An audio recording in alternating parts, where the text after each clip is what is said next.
Listen, we got a lot to talk about. We do. We're going to start with American football, even though we mentioned the World Cup there. What Donald Trump wants to do, possibly, and Mauricio Pochettino too, we'll talk about in a moment. But we want to start with a genuine American sport, if you like, with American football and the NFL. And a little bit of breaking news from this evening. Joe Flacco, veteran quarterback, has been traded away from the Cleveland Browns to the Cincinnati Bengals. What do you make of the move? The Bengals had no choice but to do this. I actually wrote a column a couple weeks ago at talkSPORT.com. We have all this covered on our social channels at talkSPORT USA.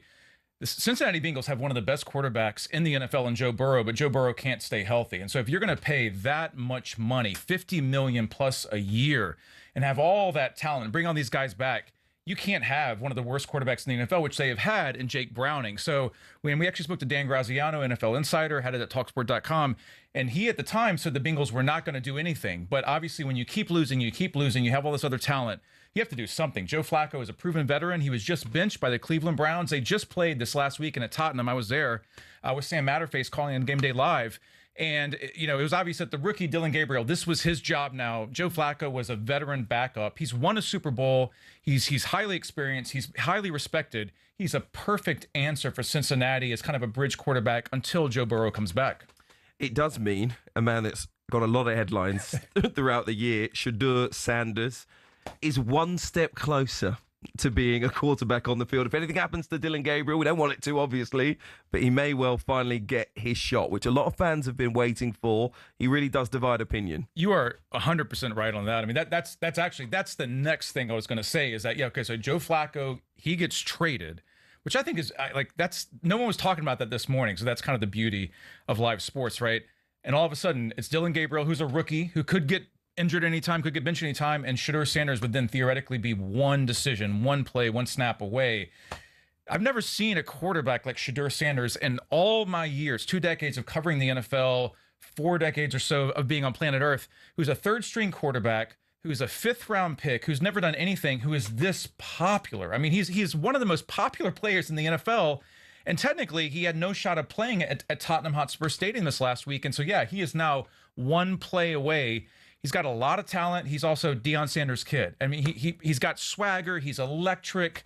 Just watching him on the field at Tottenham pregame, just the way that he moves on the field, he catches your eye. So if he can actually get in a game for the Browns for the first time this year will actually be worth watching.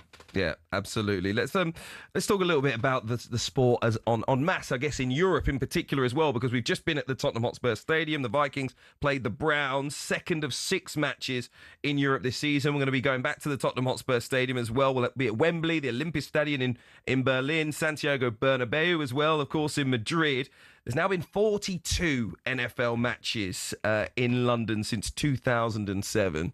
Are we getting closer to the big one, a Super Bowl possibly in this country? Yeah, it's interesting because Roger Goodell, the commissioner of the NFL, has no problem teasing this. They love to throw it out there. I'm not sure it's going to happen anytime soon. What is going to happen, I wrote about this at talkSPORT, is they want to have, so they play 17 regular season games, right? Premier League has 38 regular season matches. The NFL wants to get to 18, and they want to get to 18 because they want to have an international game for every team. So it's what's fascinating to me, right? Premier League fans, I always say this, they would go insane. They would go bonkers. They would protest if their team played one regular season match overseas. And we just saw a pretty big FIFA announcement, UEFA announcement yesterday, right? The NFL loves to do this. The NFL wants to have all of its team play one international game because they want to grow the game. They're so big in America. They've saturated that market completely. They can't get any bigger there. They want to go international, and so they're playing in London 3 games. We were just in Dublin. They're doing Spain. They're doing Germany. They've announced Australia next year. They've announced Asia. They haven't said specifically which. They're just trying to get bigger and bigger. They make more money than any other league in the world. And you might love it or hate it, but they have no problem playing international games. And somehow the NFL has gotten its fans to buy into that idea, which never would happen over here. I was going to ask you, do the fans understand that? Do they get that? Because you're right, they wouldn't hear, although with what's happening with La Liga and Serie A, the Premier League might follow at some point. I hope they don't. And I'm one of those fans that don't. But the American fans get that with American football. I don't know why. Like, having grown up in America, lived in America, moved here 2.5 years ago, I don't know why American fans are conditioned to buying, but we are, and I write about it, and I think it's a great thing. I think that they buy into the travel, right? It becomes a holiday. And being at Tottenham this last weekend, it was absolutely packed. The vibe was incredible. It feels like an NFL regular season game in Cleveland or in Baltimore or in New York. It totally works for the NFL. I just don't know if it ever worked for the Premier League. Because we, especially when it comes to soccer, football anyway, if you support a team that goes into continental competition, you get to travel into Europe if you want to follow your team. If you follow your international team, then you get to go abroad to competitions. You do get to travel. But obviously the NFL is a club competition. There is no there are internationals, but there is no kind of major international competition that all the fans in the States would get behind. This is their opportunity to see the world and their sports team play in new venues, which is probably why they enjoy it so much. You just said it absolutely perfectly. The club and country over here is so monumental. Like, I don't have to say this on talkSPORT, right? You've been dealing with this for 100 plus years. In the United States, they're still figuring that out. And being over here, being able to see it, experience it, see England Euros last year, go to Premier League matches, you realize the separation and the international break. Like, no one talks about an international break in the U.S. It's only here because that's how it's done. So that's exactly it. NFL fans, this is their opportunity to go to Dublin, to go to London, to go to Spain, to see their team. Patrick Mahomes, Lamar Jackson, Joe Flacco, they're not playing for Team USA in the Olympics. There is no American football in the Olympics. This is their only shot to do international. How important was it that you got the ending that you got with the Vikings and the Browns? Yeah, so Sam and I were talking about that on Game Day Live. It's interesting because I'm going to give you my honest opinion, right? I love the NFL in London. I think the fans are fantastic. The vibe is great.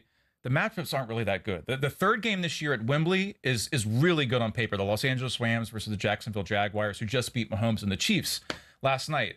Unless you're like a hardcore Broncos fan, I don't know why you go to Tottenham this weekend, right? Unless you just love the NFL, because the New York Jets are absolutely horrible. So to have that ending with the Browns and Vikings, that's the NFL. And as much as I love international European football and the Premier League and on and on and on, I'm obsessed with it.